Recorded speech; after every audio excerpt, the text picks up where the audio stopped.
Today we're talking about rodents because after every comment section calling me Rat Boy or Roddy St. James, I was struck with a large dose of mouse-spiration. But I do want to talk about these little dudes specifically because I don't understand why everyone geeks the f out when they see them. Folks will see a mouse scurry across the street and act like there's a flash flood of dookie coming, grabbing on the lampposts and jumping up into trees. It's embarrassing. Frankly, it's embarrassing. I mean, yeah, the New York City sewer rats have some diseases that the CDC has not yet categorized, but, you know, it's not dishonored. They're not gonna run up and bite you. And people pick and choose which kind of rodents freak them out. Like, people are cool with hamsters, and hamsters are bigger than house mice, and hamsters bite. Hamsters are dicks. Rodents are cute as hell. Cute as a button, brother. So today I'm gonna learn you some on the rodent branch of the mammal tree, and maybe we can all just calm down a little bit about these furry little friends. Abby saw a mouse recently, huh?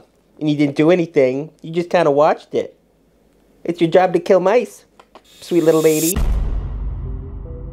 So like I said, people are tinkling their dungarees at the mere sight of these adorable little critters. But how come when you see one of these, it creates the same reaction as seeing one of these? And one of these is dramatically worse than one of these. You'll never see me defend a spider on this goddamn page. I hate spiders. Even the little cute jumping ones. I mean, if it jumped on the back of my neck, I would slap it. I think it's because we as humans tend to fear what we don't understand. Like the darkness, or the darkness. And I'm willing to bet if you're spooked by these little treasures, you just don't understand them well enough to love them. So let's stop the fear-mongering, let's stop the bullying, let's stop the name-calling, and put a little respect on these little man's names. And my name. Stop calling me Gus Gus. So there are over 2,000 types of rodents, and most of them are cute little guys that cruise on vibes. But some of them are, for lack of a better term, fucking massive. I mean, for example, we have the capybara, world's largest rodent currently walking on this earth, and it is a different beast. Now, when I say the biggest rodent, you're probably thinking like at most 20, 30, maybe 40 pounds. The largest capybara ever recorded was 146 pounds, which is the average weight of a welterweight boxing champion. A Floyd Mayweather, if you will. This thing weighs as much as Floyd Mayweather. But luckily for me and you and the rest of humanity, capybaras are lovers and not fighters. These things are often pictured just enjoying nature and other animals around it. They really don't give a f about anything else, and I gotta appreciate that. They're also extremely intelligent. Well, actually, all rodents are pretty intelligent. Actually. Studies have shown that rats in particular are on par with primates in terms of the thinky part of their brain. Mice and rats recognize their own names and also exhibit a little thing called metacognition, which means they think about thinking, which is crazy. I don't know how we figured that out, but I love the idea of a dude in a lab coat with a rat in a lab just giving it an absolute existential crisis. Just feeding it some cheese and writing shit down on a clipboard while the rat is just like, what is my purpose? Is this whole life just one long exercise in futility? How long must I be a plaything in this dollhouse of this angry god's design? Fuck, I love cheese. Also, lab rats have shown that they're capable of empathy,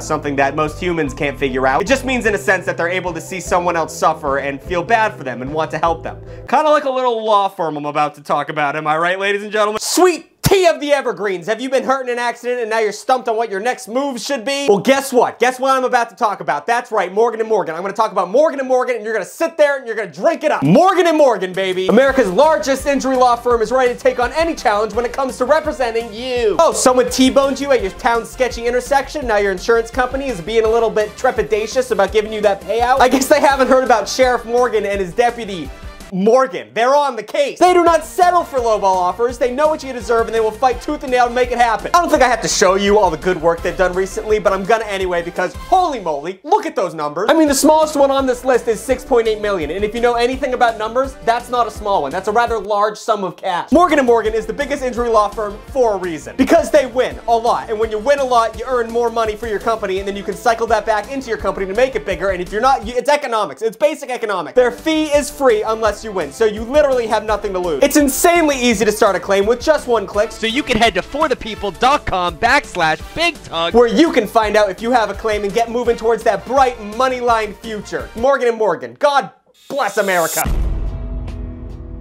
So rodents are adorable. That's not really up for debate at this point. That's a Tugg fact, certified Tugg fact. Like, yes, they'll like sneak into your pantry and eat your food and sometimes poop all over everything and spread disease. But if they weren't doing that, I mean, look at him. He's practically a Pokemon. There's actually like a weird amount of Pokemon based off of rodents. So I wanted to show you guys the most adorable rodents that actually exist so you can stop labeling them as plague-spreading monsters, which they're not. I mean, sometimes they are, but I'm not selling this well, but you'll get it. First up, we got the pygmy jerboa. I mean, how am I to continue to live knowing that I will have to travel several continents just to hold one of these guys? They're one of the smallest rodents to ever exist, weighing in at under a gram and being as long as only a couple inches. It has adorable oversized ears and a long, adorable tail that somehow helps it regulate its body heat in the desert temperatures, and I don't know how that works. But it does look like a child's preschool art project come to life, like the child wished really hard. God, I love these things. Their really long hind legs also allow them to hop around like a kangaroo on the desert sand and lets them jump several times their body length. Oh my god. They burrow in the sand and create elaborate tunnel systems that let them hide from predators, yada yada yada. But it's with the heaviest hearts, I must inform you that they live a nocturnal and solitary life. So they're not gonna hang. They don't have the capacity to hang out during the day. But I feel like if I bring one into my air-conditioned home, it's not gonna be worried about the desert heat and it's just gonna hang out with me all the time. That's my game plan. I'm gonna steal one from the desert. Then we have the Mongolian gerbil. Fun fact, this gerbil brought the flower for the photo shoot. He's a tender little man. They're extremely social. They tend to pair off with each other for grooming purposes and also to play together, like kittens, like how kittens do that. Another fun fact, they have the ability to shed their tails, so when a predator comes after them, their tail drops off their body and wiggles around a little bit, so the predator's like, which one am I supposed to eat? Also, fun fact, if you are a predator of the Mongolian gerbil and you're watching this, I'm now your predator. I will eat you whole. I won't even cook you, no hezzy. Their whiskers are long, sensitive, and adorable, so they can see around in low light, so they're better at being little scurrying little creatures, and they eat their own shit.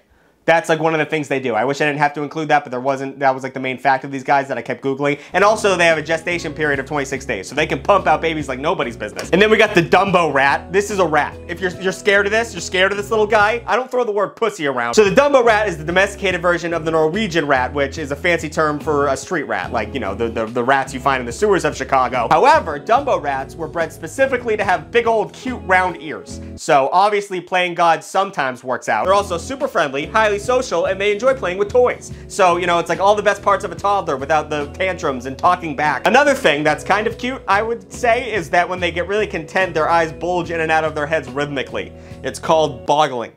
I could not find the evolutionary purpose of this, but a lot of rodents do that, but whatever. We have this image now. And contrary to the stereotype of their sludge swimming cousins, these things are actually super clean. They groom themselves and others regularly. They see it as a form of bonding, kind of like my girlfriend. My girlfriend didn't groom me, and she just like fixes my hair and takes things off whatever sweater I'm wearing. I'm probably gonna cut that part. And then we got the classic long-tailed chinchilla. Oh my god, I mean, a poster child for the best rodent award goes to. I mean, it's clearly evident that these are some of the cutest things to ever exist, so I don't have to like really break it down for you. I'm just gonna give you a bunch of fun facts about these little guys. Number one, both male and female chinchillas have cone-like genitalia. Who doesn't love a geometrical penis? They're also known for their thick, luxurious hair. At least 60 hairs can grow from one follicle. Talk about overachieving, my little guy. High five, yeah. And because their fur is so dense, they can't get wet because mold will grow onto their skin because the water can't escape quick enough. So instead, they have to roll around in like dust to clean themselves, which is one of the cutest things I've ever seen. Tucker, do we have a clip of them rolling around in the Dust Bowl? Yeah. Okay, can we play it? Yeah, sure. Put it up. I mean, is that not the cutest thing you've ever seen? Yeah, it's fine.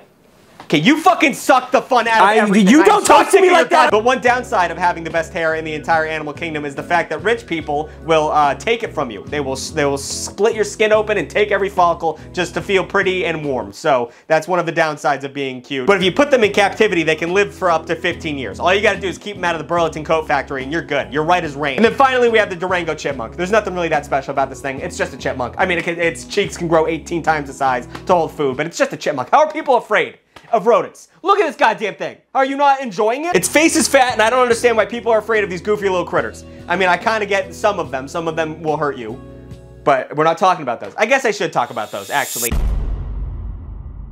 Porcupine. Can't touch them. Want to touch them. Will get really hurt if you touch them. I'm gonna touch them. Now, I think it's pretty obvious why it's definitely an issue if you wanna, you know, touch one of these things. They're covered in barbed quills that not only will stab the shit out of you, but they also break off in your skin and are covered in some oils that will give you a pretty nasty infection. And they're also, like, not notably cuddly. And, like, not nice. Like, bad PR, kinda not nice. Researchers in Italy apparently watched a group of porcupines surround and kill a dog.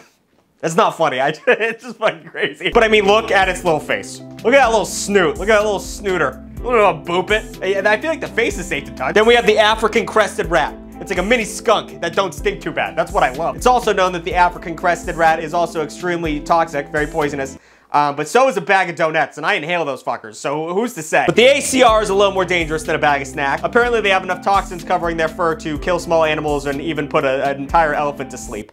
So, Not ideal. And they don't even make their own poison. They just chew on this poisonous bark of a tree and then rub it all over their body. So they're actively trying to be murderous. It's not like in their genes. They're trying to, you know, kill things. But once again, look at him. Aw. He might kill you. Aw, though, look at him. Then we got the Gauge Island house mice. This is a fancy-ass sounding mouse, let me tell you. It sounds like something the Kennedys have in their compound to go and fetch them a nice vintage. But in reality, these cuties are a bit less fancy, a little bit more monstrous. The long and the short of it is, in the 19th century, whalers would dock at Gauge Island, and they brought these rats with them on the ship on accident. And on the shores of Gauge Island, the mice found out that they had no natural predators. They could run buck wild. So they enjoyed the fat of the land, and they ate a bunch of animals that had no idea what was going on, including, but not limited to, a lot of endangered bird species. A lot of them. In 2021, officials were like, this is getting out of hand, so we're just gonna try and remove them all from the island, and they did. For 2 years, and then they were spotted again. But they came back with a vengeance because now they spotted them eating albatrosses. Albitri, whatever. Full-grown birds. They're not the little baby ones, they're eating monster birds. Adult fucking birds, honestly. These guys aren't even that cute. I just thought the story was crazy enough that I had to put it in the video somehow. Moving on, then we got the rock squirrel. Look at this adorable little fat ass. Look at this chubby little fuck. These guys are the boss CEO girls of Mother Nature, specifically at the Grand Canyon. They run the Grand Canyon like a Navy ship because, I'm not kidding, there are 30 attacks by animals on people every weekend at the Grand Canyon, and they are mostly these guys. 30 attacks weekly average. These things attack people. What are they doing? Why are they being so mean? In some instances, they're smart enough to know how to lure tourists into traps. Like they bring them off the beaten path, then they get jumped by like 5 to 10 little Nerf footballs. And while they're not gonna kill you straight up, their bites aren't that debilitating. They've been known to carry diseases such as, what's the one that everyone's afraid of? The one that makes you afraid of water. Rabies. So you have to get rabies shots after you get bit by one of these fucks, and rabies shots are a bitch. So, you know, maybe be careful at the Grand Canyon. So there you have it. Rodents are not scary. They're actually really dope. Really dope. And the ones that I found that are scary are actually rare. Like, you're not gonna come across them in your day-to-day life unless you go to the Grand Canyon, in which case I just suggest traveling in packs. So the next time you see a street rat, toss them a crouton, tell them how much you appreciate them. You know, without them, we wouldn't have the Dumbo Rat or any media that you guys call me every single fucking video comment section. New videos every Saturday. Go to the comment section. Let me know what rat you think I look like most in terms of cartoon rats, and do not say Stuart Little. I'll take any other rat besides Stuart Little. If you say Stuart Little, I'm gonna come to your house, I'm gonna find where you live, I'm gonna come to your house, and I'm gonna knock on your window gently at 2 a.m. and I'm gonna leave. But you're gonna be terrified.